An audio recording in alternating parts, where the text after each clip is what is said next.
Hi, everybody. Jeremy Young, Director of Partner Strategy here at Blumira. I've got with me Chris Ferner, who is an SC on the MSP team, and Justin Kikani, one of our technical account managers, and handles a lot of you who are on the call today. So a lot of familiar faces. Thank you all for joining. We're going to get a little, and thank you, Bart, for the reminder to unpause the recording. We're going to get a little technical today. We're going to deep dive into two things, kind of be all Windows logging, the agent, and then what we refer to as Poshim, which is our PowerShell script that we use to deploy NXLog and Sysmon, and it's also used when deploying the agent. We can get further into that. So I'm going to quickly turn it over to Chris and then Justin. If you have questions, feel free to use Q&A. I'll be monitoring the chat, and if you have, just raise your hand. If you want something that you want too long to chat, ask. We can promote you to a panelist for a minute to have a conversation about it, and we'll see where it goes. So, Chris, I will turn it over to you, and I'm going to turn my camera off to try and avoid having too many of us up here. All right, very cool. Thank you. And Justin, if you think I'm missing something, stop me along the way here. But hey, everybody, thought that I'd start today by just kind of going over some of the frequently asked questions about the new Blumira agent feature, kind of how it works, some of the ways that it interacts with other products and features that we have. I'm going to just share my screen here so you can kind of see a example of how the agent works as I walk through it here. So for those of you who haven't heard about it, you should have probably heard about it by now, but if you haven't, last month we did release a agent. So the agent is a new method of Windows log shipping. The agent can send logs from Windows devices straight to us. No infrastructure required, no sensors, no other VMs or anything. So it's logs from you straight to Blumira Cloud, and great for remote workers, small companies that don't have servers, that kind of stuff. So at its core, it's a very lightweight agent that ships logs. It has the added feature of being able to also do host isolation, which right now is a manual feature, but we're going to be building some automatic host isolation and do a future release. But I kind of wanted to talk a little bit too about how it works alongside or in place of our other existing log shipping method. So before agent came out, we had a Windows log shipping method that we called Poshim. Kind of, since we're using the same Poshim script to install agent, we can call it basically our NXLog log shipping method. So the NXLog log shipping method used NXLog on the endpoints, and it used that sensor, which was that log collector and forwarder. It was a VM somewhere on your customer's network and sent those logs from the endpoints to us. So with the agent, again, you don't need to have the sensor. We don't use NXLog. It's a different process. We're not, at this point, abandoning the sensor and NXLog method. That method is still available. Within a network, you can mix and match. If you want to put agent on the traveling computers and NXLog on the servers and on-premise devices, you can. You can't run both NXLog and agent on the same endpoints. If you do run NXLog on an endpoint and install the agent, we will, in the process, remove NXLog and install agent. So that way we're not doubling up on logs. So it's all kind of baked into the script, really easy to deploy. So everybody here should be MSPs. Every MSP you've probably seen or heard, we did put 5 seats of the agent on every MSP's NFR account. So you do have access to try this out. It's a really easy process to get started. So if you're in your NFR account, you should see in here, this Blumira agent tab. So you should see this in your NFR account, and you also see this tab in your customer sub accounts if you want to activate agent. To get started, you're already activated on agent in your NFR. So you're going to create an install key. And this install key is basically a license that would be used then on the agent install to say, hey, this endpoint belongs to this customer. So what you would basically want to do is create an install key, you give it a name, and in most cases, allocate all your seats to it. You don't need to have an install key per computer. Maybe you want to have one per site, but the way MSPs typically automate things, it's probably easiest for you to just have one key per customer, and you give it all of your available seats. So in this case, you give it 5 seats, you give it a name, and then you're going to have in here a list of install keys. You're going to have this install key. and you also see it in this drop-down box. So really easy process. This is kind of similar to how we deployed NXLog. You just grab this line of code, drop it into PowerShell and run it, and that's the agent install. If you want to write an RMM script for it, and you're using a data RMM or ConnectWise RMM, whatever you use, you can write an install script, and everything up to this spot here is all the same command every time. All you really need to worry about is just this is basically your site or customer level variable. So if you want to write a script and set variables to make it easy on you, just write a script to run that in PowerShell, and then use this install key here at the end as your option or variable for that. So really easy process there. As Jeremy kind of mentioned in chat, we're working on a solution to provide you with a bundle to have Blumira Advanced plus Agent all in one package. In the meantime, you can get access to Agent right now at a $4 per endpoint per month price. So you can add Agent onto Advanced Edition, you can add Agent on the Cloud Edition, you can add Agent on 365 Edition. So maybe you've got a customer that wants to just do 30 days of Windows logs and they want to get 365 logs as well. You can bundle 365 and Agent together, and that would be, in this case, if you're at tier 1, be $7.50. Maybe you're at tier 2 at $7. So you can tack that Agent onto those different editions if you have a customer that has a particular need for that.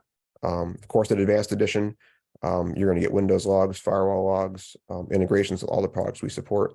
And then if you want to have Agent on there as well, you'd be, for each install of Agent, you'd be adding $4 onto that price. So, but again, the goal here is to get our MSPs a bundle that has a lower than $4 increase to add Agent on. So we potentially see here another column, which would be Advanced plus Agent, and get you a one line item that's easy to manage and easy to sell for your customers.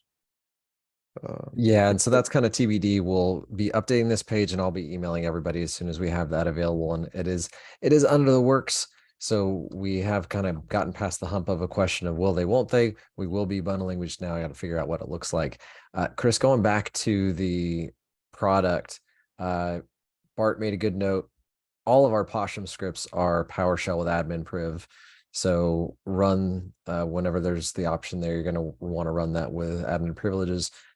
Talk for a moment about if you create a key, device limit per key with a key of 1, and then you run that script on 10 devices in your RMM. A quick overview of what happens, and the too long don't read people is don't do that. Yeah. So these install keys, you can see they have a limit on them. So if you make that's one of the reasons why I said when you create this install key, give it a limit of all the licenses you have, because if you go over on that install key, those additional devices aren't going to register. So give it the max that's available. Otherwise, you'll potentially be manual uninstalling and then reinstalling those agents. So pay attention to that. There's some potential changes as the bundle comes out to make some of that a little bit easier for you. But in the meantime, if you create an install key, just max out whatever you have available in your account, put it in that one install key. That way you don't get potentially agents deployed that aren't checking in. Let's see, David, for the time being, there's a $4 add-on price count for minimum commit. Jeremy, think the answer to that is yeah. The answer to that is yes. So yeah, so if you're shooting towards the 350 commit or your commit for another level, yeah, your spend is your spend. If your spend includes some agent, however you get there, yep, that'll work there. Justin, anything I'm missing so far there on agent or on Poshim? No, you got it. Okay. So just to review, we have 2 methods now to ship Windows logs. The method's been around for a long time, using NXLog, that is on our KB page, automating log collection with Poshim. And this is what you've been using all along. You're plugging your sensor IP address into that script, run it on your endpoints, and it's getting log shippers getting deployed out there. And then the new method, agent, doesn't need a sensor, no infrastructure, no VMs, no servers, just agent on the endpoint, log straight to us. And as you can really see here, this is the same, again, this is the same script. It's the poshim.ps1, same poshim.ps1 there. We're just using different options on it. It's really a PowerShell module. We're using different options in it to, in this case, install the agent, and in this case, install the annex log method. And Chris, let's pause there. We got a question in the audience. So David Dremen, if your camera's about to turn on, buddy.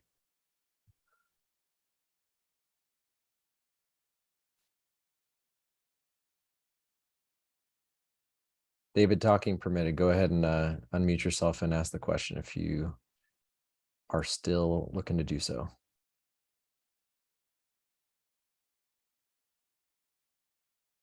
There you go. Hey, David, go ahead. Yep.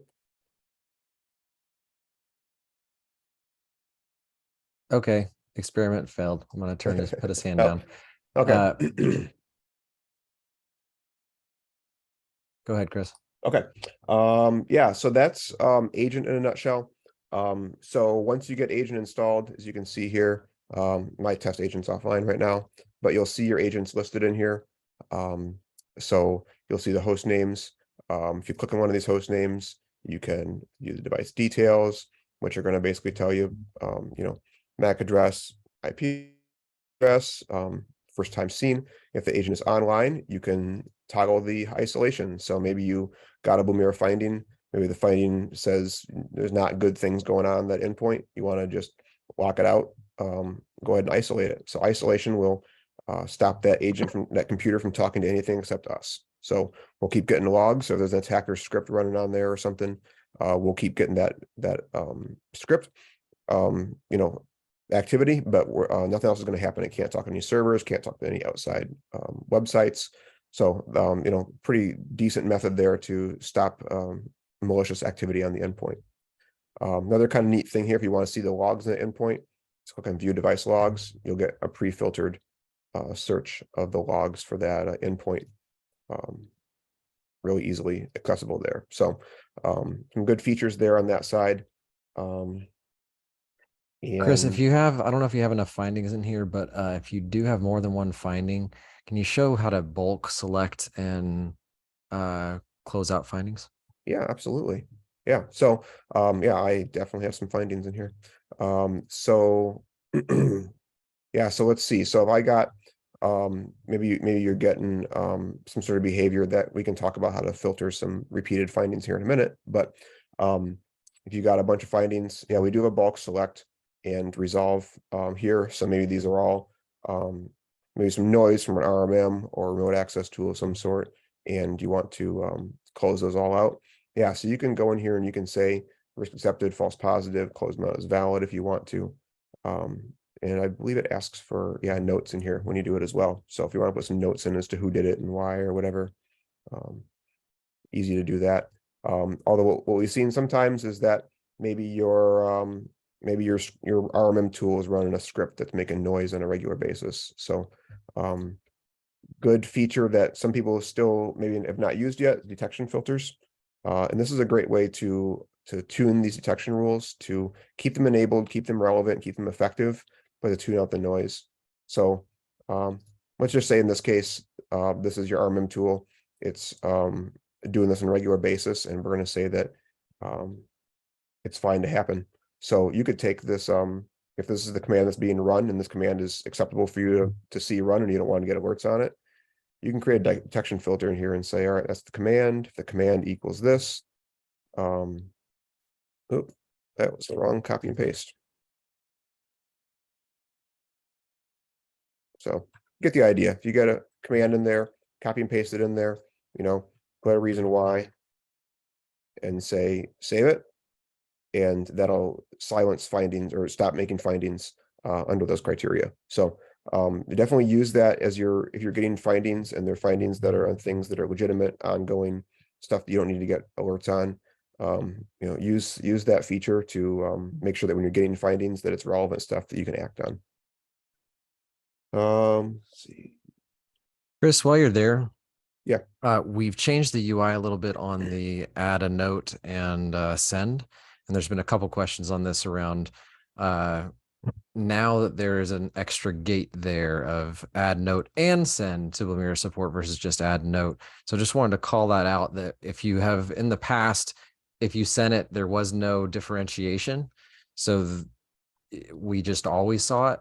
Now there is a specific, the default is add an internal note to yourself. And then the selection there to the right is, I also want to send this question to Blumira support, and that's how they interact with you. So I just wanted to make sure that was called out. Other thing, the other thing I wanted to talk about was detection filters kind of enables better use of our default disabled detections. And so a lot of partners aren't necessarily aware of this yet. So if you want to go to show your detection rules, we have two types of detection rules, ones that we ship default enabled and ones that we ship default disabled. Now, in the past, if you had a, I don't know, 10 user customer, a 1 gig outbound rule might make sense for them, but maybe for 100 user customer, it absolutely wouldn't. Or if you're doing site-to-site replication or something like that. With detection filters, now you can enable what would be otherwise much more noisy detection rules, which is why we ship certain rules as default disabled. We believe they are going to be more noisy than the ones that are turned on by default. And then you can filter out the noise that you know will come because of whatever the case may be. And so those detection rules become much more, have a higher degree of efficacy because you can turn them on, have a lower threshold, and yet filter out the noise. Yeah. Great Other point. examples you want to add there, Justin or Chris? Yeah, RDP one-to-many is a good one there.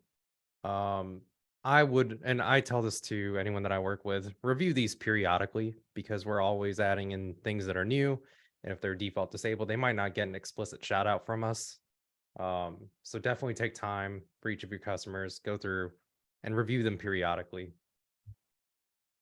Yeah, RDP one-to-many is a pretty good one because I think that's a common attack or pivot behavior. So, but that also in an MSP supported environment can make a bunch of noise. So you may have to tune it. Yeah, and that's something, again, with Justin on the call here today, as you evaluate Blumira and decide that it's right for you to offer to your customers, you do get assigned a TAM, such as Justin, and the TAMs are really great at talking to you about going through these detection rules, the enabled and disabled ones, and talking about what ones might be right for different cases. So if you are a paying MSP and you haven't talked to a TAM yet, definitely either find the email from your TAM or email msp@blumira.com. We'll let you know who your TAM is, and we'll hook you guys up because yeah, there's really good resources there with the TAMs to support you really in every customer onboarding if you want to make sure that everything's set up right. Everything's set up to have the best chance of success for those customers. Anything else Got a to add, question Justin? from Chris Lewis. Will there be future enhancements to detection rules detection that allow us to add a filter before a finding is triggered?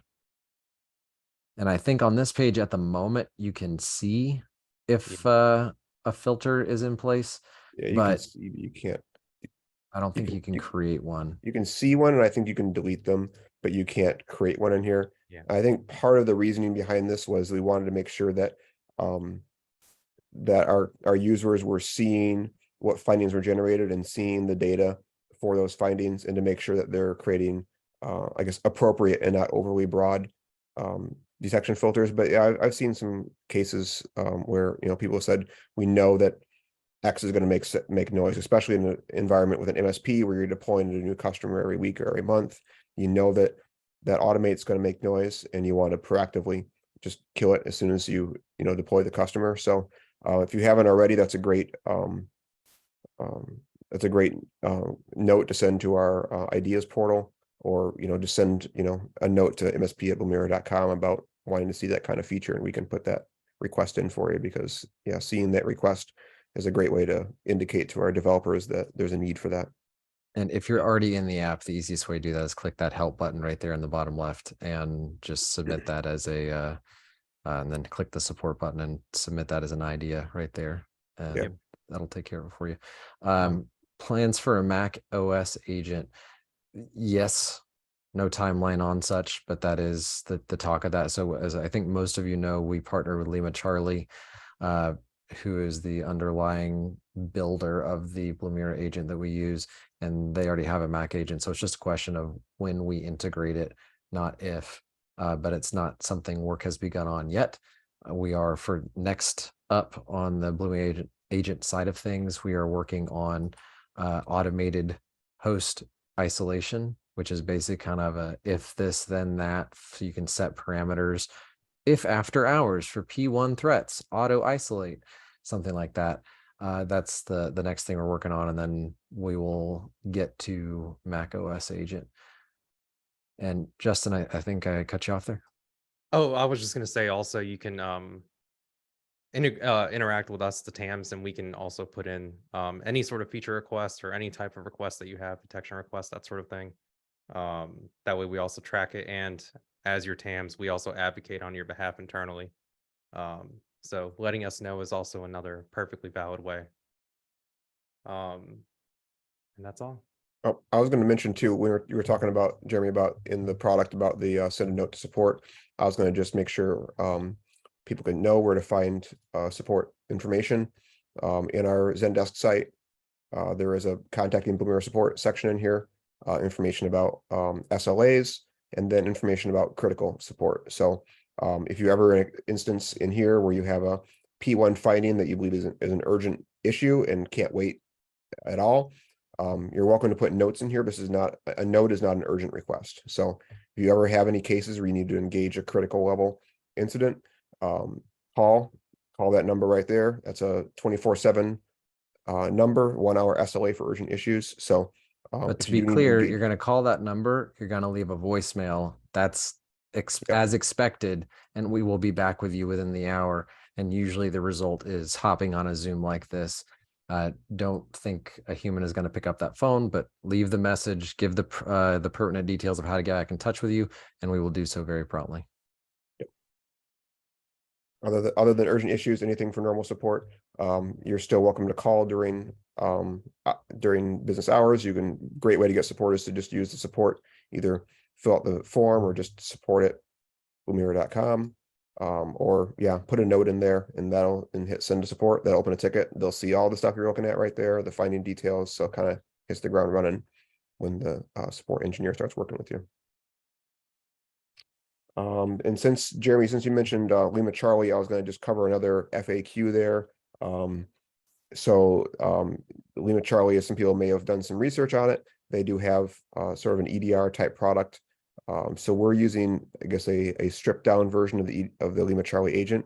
We're not deploying a full blown EDR agent for our log shipper. So Blumira agent is not a replacement for your EDR right now. Blumira agent is a log shipper.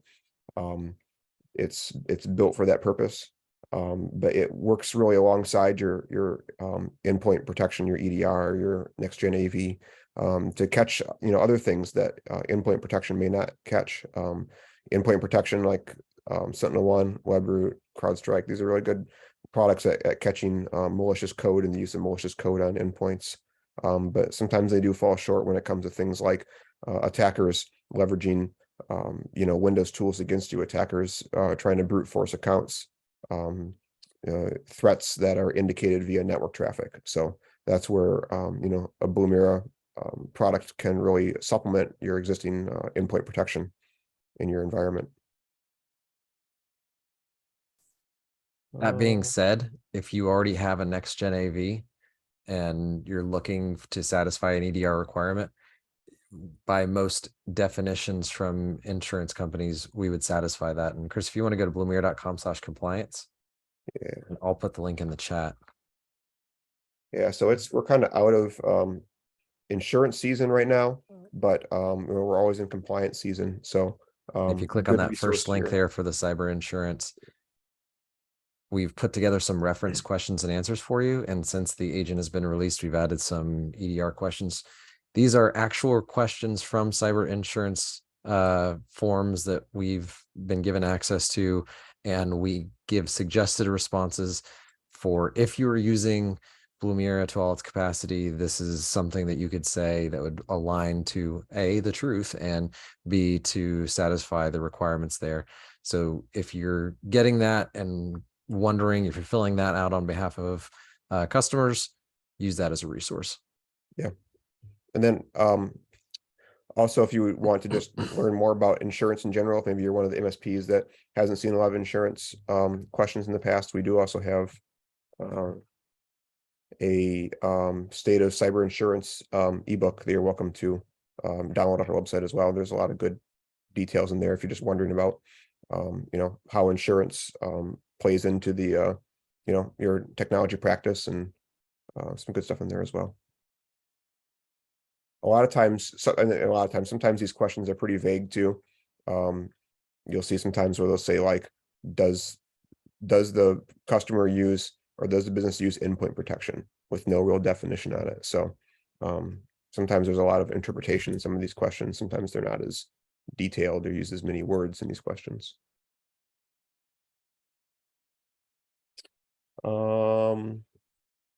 Another question that's come up. Oh, go ahead.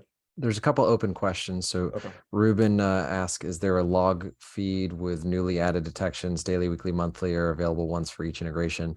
I think the general underlying question is like, do you guys have release notes, both from product and incident detection engineering team?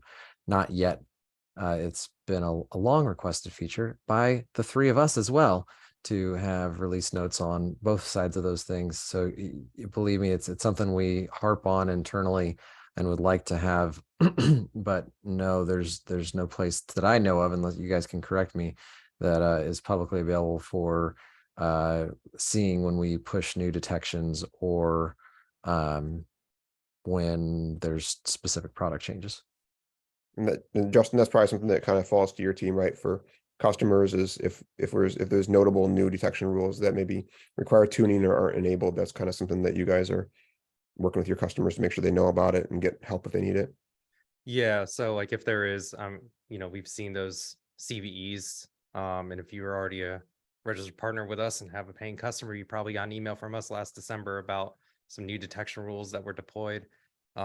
Sometimes, especially in the event when there's, a hypercritical CVE, those detection rules would actually get deployed for everyone as a default enabled rule, just FYI. But anything that's significant to do with Poshim or the agent, we usually will be sending out something, or we'll have a KB article live for you. And on that note, so Kevin asked, a bug tracker would be nice as well. For individual little random bugs, we don't have a tracker for that, so to speak. But for anything that impacts service in any way, the homepage, the current status and the homepage of our blumira.zendesk.com is going to show what's going on, if there's anything that actually impacts operations, or even when we use, Auth0 as our MFA provider. So if they're having an outage, some people can have a denial of service into the Blumira app, and we'll message that stuff here as well. But yeah, noted, Kevin, that a bug tracker, it would be nice. And then Kyle asks, does that include custom detection filters that we make, not Blumira? So basically, do we support custom detections? Not for you to make in the app, and then I'll let Justin take it from there. Yeah, so if you need a custom detection, basically what we would ask is that you create a report that fills in the data that you want to have for that custom detection, and then either let your TAM know or reach out to SOS using the methods that Chris outlined earlier. And we can definitely get to making something if it's possible. There is a time delay, so it's not instant. Just be aware of that. Time delay is kind of a moving target depending on when we get the request and what the workload is for the engineers. But that is something that we can facilitate through our side of the house. And SOS, security operations and support, it's just the support team. It's an internal nomenclature we use, but and it looks like we didn't address that one. No, for ones that you make, you can make it to filter out future alerts. And after they are made, where can you find them? So after you make a filter, and we were looking at this earlier, if you go to the detection screen, they show up right there. And then you're able to, if you go to the ... on the detection that has it, so you can see what the filter is, you can view those filters. If you want to look for ones that have filters, just sort that column, sort the filters column. Let's see, what else did I have in my notes for today? Oh, right. So going back to Agent and Poshim for a second. Historically, if you deployed Poshim, then we had this GPO template that we asked you also deploy, because there's a lot of really good GPOs. I'm sorry, a lot of really good logs that are not enabled in Windows by default. There's a lot of helpful things that we get for our detection rules with a GPO. So even with the agent, it's still, if you can do it, it's still a good idea to deploy this GPO. It's a pretty simple thing to do. We give you basically a GPO backup to deploy. If you're doing Windows login to Blumira, either with NXLog or with the agent, and you have the ability to deploy GPOs, please also deploy this GPO.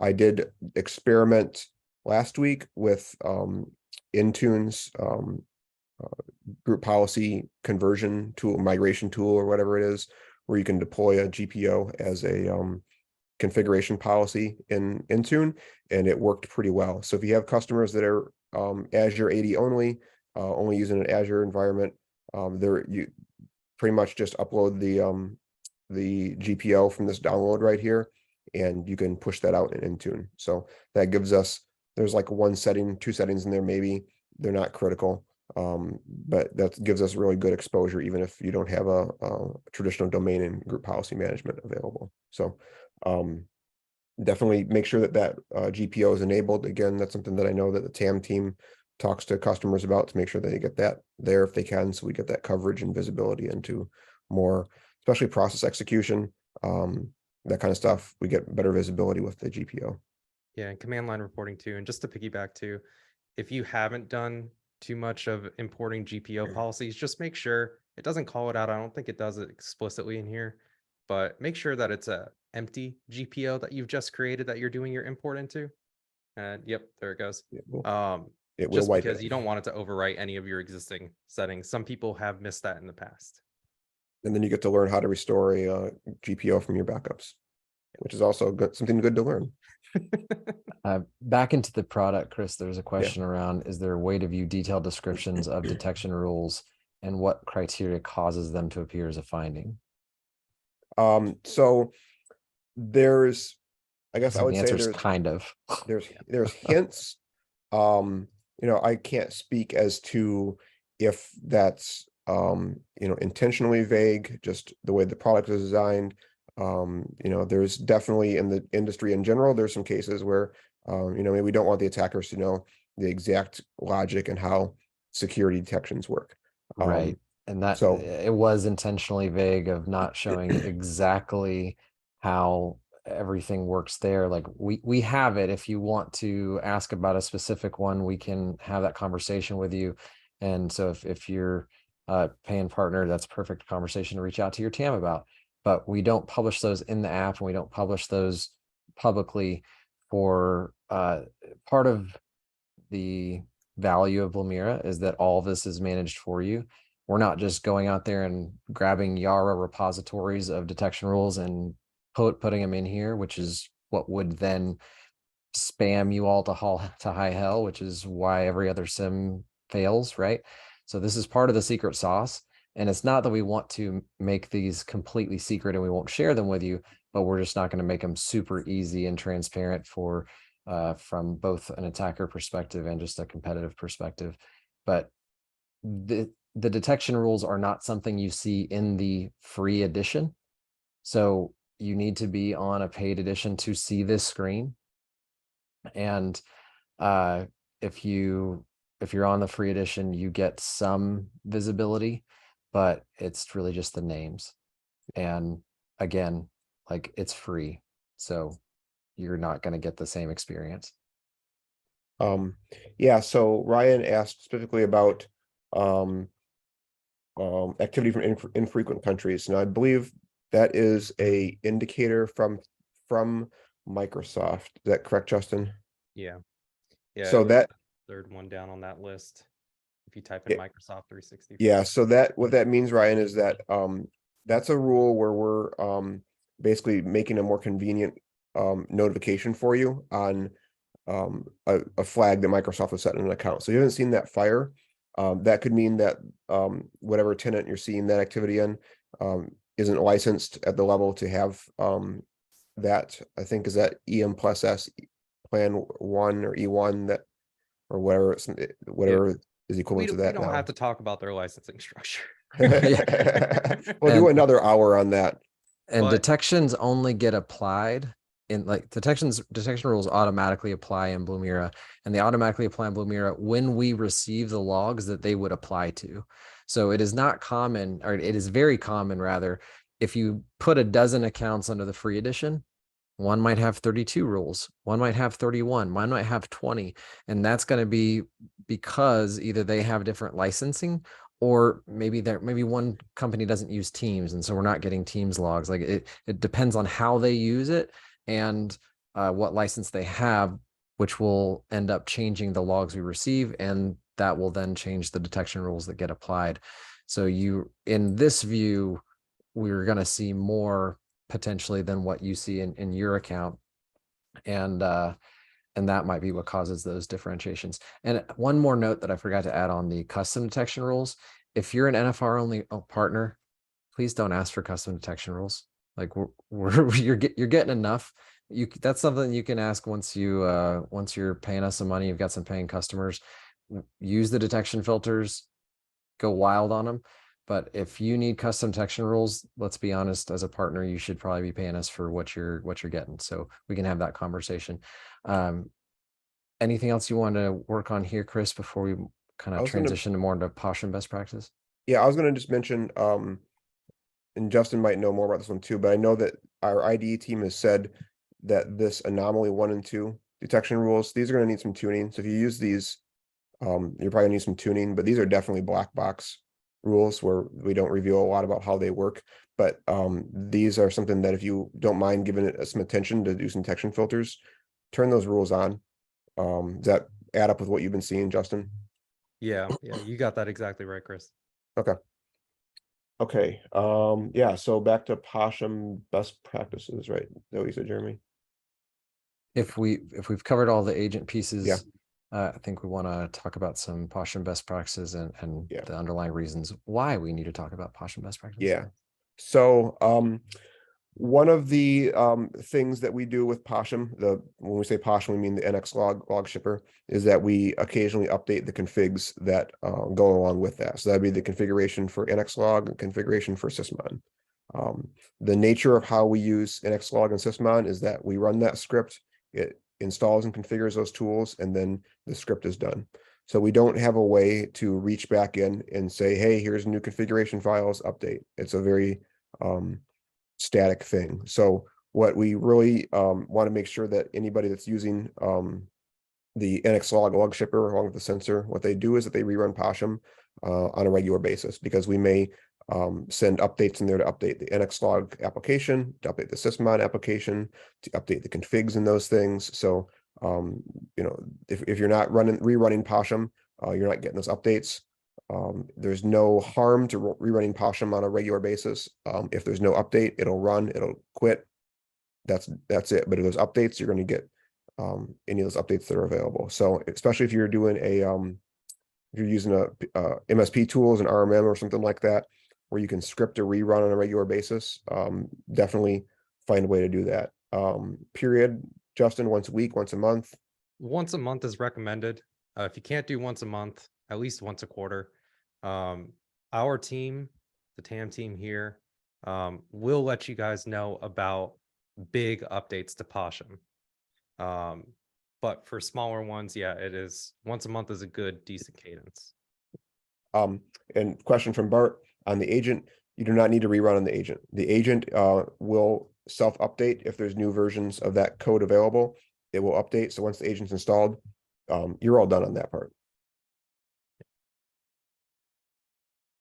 Let's see. So that's really like the big best practice on NXlog Poshim. Make sure you run that on a regular basis. If you're using an MSP tool, an RMM or something, you can monitor for basically the health of NXlog by watching for those services that NXlog and sysmon service to be running. That's also a good way for you to look for eligible endpoints that maybe don't have anything on it. Look for ones that don't have NXlog service running on it. Quick note on if you install the agent version of Poshim, it has logic. So if you go into the app, you grab the create a script to install the agent and use that on a device that already has Windows logging with NXlog and sysmon. As a part of that script, it's going to detect that and remove NXlog and sysmon. So if you, for whatever reason, want to deploy the agent and not touch the NXlog sysmon applications, there's some tweaking we would need to do to make sure that doesn't happen, and we can help you with that, but just know that that's a thing. Also, Justin, you've been doing this with partners for a while now. What are some of the oddities that you've seen, some of the common themes you found to watch out for, that can experiences learned that might be best practices shared at this point? Yeah, thanks. For sure. So just one note on the Poshim for NXlog and sysmon. It's meant for server 2012 or higher, and that's 2012 R2 or higher. Lately, I've been seeing some people miss the R2 portion of that and try to deploy on 2012 and find out that it doesn't work. There's a few reasons why that doesn't work, but if you run into those situations, let your TAM know, let our support team know. We can work with you to get a manual configuration going for those types of machines. Keep in mind, though, that these systems are coming up to EOL this year for at least 2012. So if you can upgrade, that would be preferred. Some of the other things that we've been seeing lately from our side, RMM tools like to lie a little bit. I'm sure you guys already know about that. Sometimes they'll say a script has completed successfully, but you're still not seeing a device show up in the Blumira portal. If you come across that scenario, go into your RMM and just double check the output if it's giving you the output, or run it manually to see the output. Sometimes there could be an error, it could be a network issue, can't communicate with the sensor or something like that, and it will fail in the script side, but your RMM will just say that the script ran successfully. A couple other things too, or really just one big thing. If you're hosting the poshim.ps1 file for whatever reason, and you can migrate over to our hosted one-liner script that Chris was showing us earlier on our KB page, please deploy that way as much as possible. Otherwise, you'll need to update that poshim.ps1 script in your RMM separately in order to get those updates. Otherwise, you're just going to keep running the same version over and over again. We are working on some updates to Poshim that will be coming out, I'm hoping soon. No ETA on that, but they will include better outputs for logging versions, as well as some adjustments to the way sysmon 14 is handling file archiving. So that would be a very important update, and we will definitely let you guys know about that.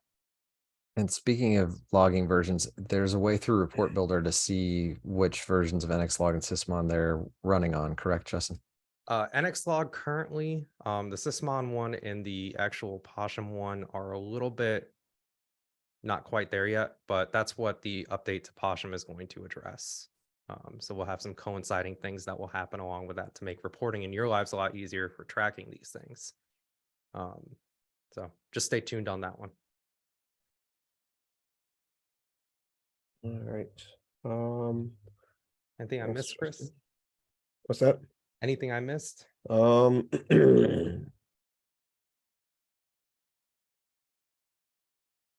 No, I think that's okay. Yeah, I think that's about all the stuff that I had for now. Any other questions for anybody? Any comments? Any Anybody want to tell us we're doing a great job? Anything like that?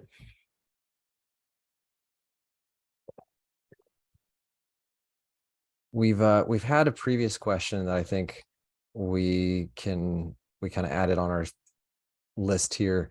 Why does Blumira not have detection rules to look for threats in EDR logs? So we have integrations with CrowdStrike, Cylance, SentinelOne, et cetera, et cetera. The amount of detections that we have that apply towards Windows logs coming from either NXLog or from the Blumira agent is exponential in comparison to the amount of SentinelOne detections we have.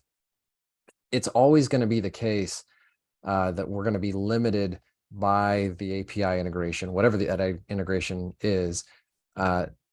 And that data is going to determine what we can then receive, and then what our IDE team, incident detection engineering team, has at their disposal to write detections out of. And so if we're only getting kind of login information and only getting here an event happened, an event was quarantined or event was not quarantined, then we're going to be limited by what we have to use to write those detections, which is why it's so important for us one way or another to get those Windows logs. That's why it was so important for us to get a solution for remote Windows endpoints, i.e. the Blumira agent, because we didn't have a good way to make that easy for you guys. And in the near future, we will have a bundled in version. So I'm hoping the whole conversation of NXLog and Sysmon can just go away, because we'll just all be using the Blumira agent and it updates itself and everybody's happy and everything works regardless of whether it's on-prem or in the cloud, and we all have host isolation, and yay. So that's what we're hoping to move towards. But if there is an option of, I want to integrate my EDR, or I want to get Windows logs from Blumira, you're going to get way better detection and response from us if you give us the underlying Windows logs. Not to mention that by keeping those logs in a third-party repository, which usually you don't get from an EDR perspective, maybe 90 days at most, you are going to have you're going to be in a much better spot for investigative purposes, both from an IT perspective and a security perspective, if it hits the fan. Anything else to add there, guys? Go Go ahead, ahead, Justin. Oh no, I was gonna actually answer Chris's question in chat, but go ahead. Okay. Yeah, I was gonna say in the case like SentinelOne, we do have some detection rules. It's not a lot. We're just kind of trying to cover some very high level spots where you might want to know about things. But yeah, in general, as Jeremy's saying, there's a bunch of stuff that we're able to basically supplement beyond what EDR is covering with the Windows logs. So that's obviously the point of getting the Windows logs, and that's I was going to try and show with SentinelOne that we don't get much out of it. If there's a detection from SentinelOne, we get an alert. We don't get any raw data from SentinelOne that we can use to run our own analysis on. But my demo environment doesn't have any SentinelOne logs in it right now. So, go for it, Justin. Yeah, Chris, you are correct. You are going to need to account for the additional logs flag. But shoot me an email separately if you can. I have some additional info on a future release regarding that.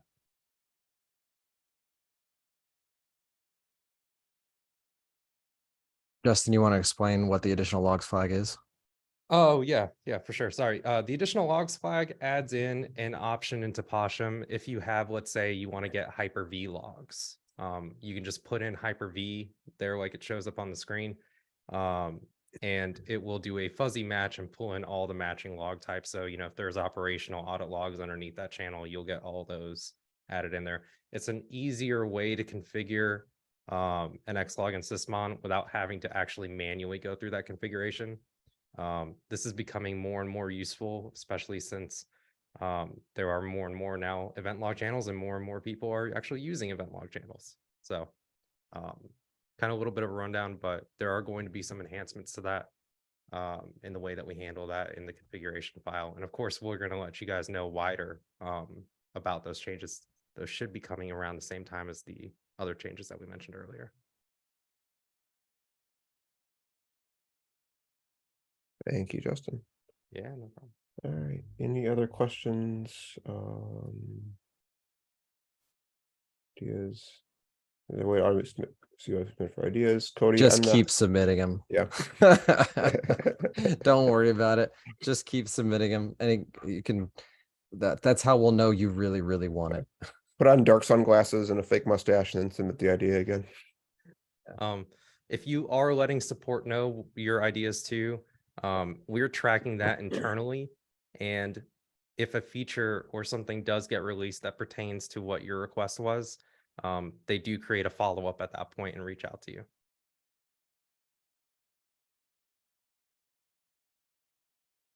All right. Well, we are close enough to the end of the hour that I think we should give you guys some time back. So thank you very much for joining us. We'll send out the recording for anybody that you want to send this to or that missed it. Thank you very much. We'll see you next month, and hopefully by then we'll be talking about the packaging that's been put together. I will say, if you don't hear from me for a couple of weeks, I'm going to be out having a baby tomorrow morning. So just email msp@blumira.com for anything you'd send to me, and we'll all take care of you. Thank you guys. Have a great one. Thank you. See ya.